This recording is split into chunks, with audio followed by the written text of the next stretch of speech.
என்று பேரறிஞர் அண்ணா அவர்கள் கூறிய போதிலும், அதை முத்தமிழறிஞர் தலைவர் கலைஞர் அவர்கள் வழிமொழிந்த போதிலும், அந்த பதவி இருக்கும் வரை அதற்குரிய மரியாதையை கொடுக்க அவர்கள் முதலமைச்சர்களாக இருந்த நேரத்தில் தவறியதில்லை. அவர்களது வழியை பின்பற்றி நானும் அதிலிருந்து இம்மி அளவும் விலகியதில்லை. இந்த அரசும் தவறியதில்லை என்று அன்றைக்கு நான் எடுத்துரைத்தேன். அந்த கொள்கையொட்டியே நான் ஆளுநர் அவர்கள் உரை நிகழ்த்த வேண்டும் என்று நடவடிக்கை எடுக்க ஆணையிட்டேன். எனினும் மாண்புமிகு ஆளுநர் அவர்கள் ஏற்கனவே நடந்து கொண்டது போலவே மீண்டும் இன்று செயல்பட்டிருப்பது மிகவும் வருத்தத்திற்குரியது. தமிழ்நாடு சட்டமன்றம் 8.5 கோடி தமிழ் மக்களுடைய உணர்வுகளை பிரதிபலிக்கின்ற மாமன்றம். ஆளுநர் என்பவர் மாநில நலனில் அக்கறை கொண்டவராக, மக்கள் மேம்பாட்டில் ஆர்வம் கொண்டவராக, உண்மையை பேசுபவராக இருக்க வேண்டும். மக்களுடைய பேராதரவோடு பெரும்பான்மையோடு வெற்றி பெற்று ஆட்சி அமைந்துள்ள அரசு எடுக்கின்ற முடிவுகளுக்கு ஒத்துழைப்பு கூடியவராக இருக்க வேண்டும். அதைத்தான் அரசமைப்பு சட்டமும் அந்த பதவி வகுப்பிடம் இருந்து எதிர்பார்க்கிறது. ஆனால் நம்முடைய ஆளுநர் அவர்கள் அதற்கு மாறாக செயல்படுகிறார்.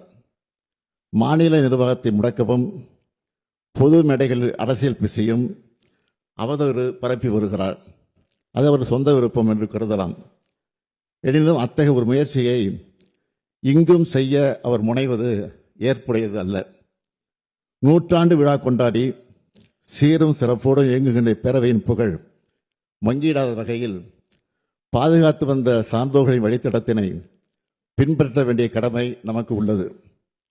வரலாற்று பெருமை கொண்ட இப்பேரவையின் மாண்பினை பாதுகாக்க வேண்டிய முதல் பொறுப்பு எனக்கு உள்ள காரணத்தால் கீழ்காணும் தீர்மானத்தை மாண்புமிகு பேரவைத் தலைவர்களின் இசைவோடு சட்டமன்ற பேரவை விதி 17 தளர்த்தி முன்மொழிந்திட அனுமதி கோருகிறேன். அனுமதி அளிக்கப்படுகிறது. நன்றி. தீர்மானம்.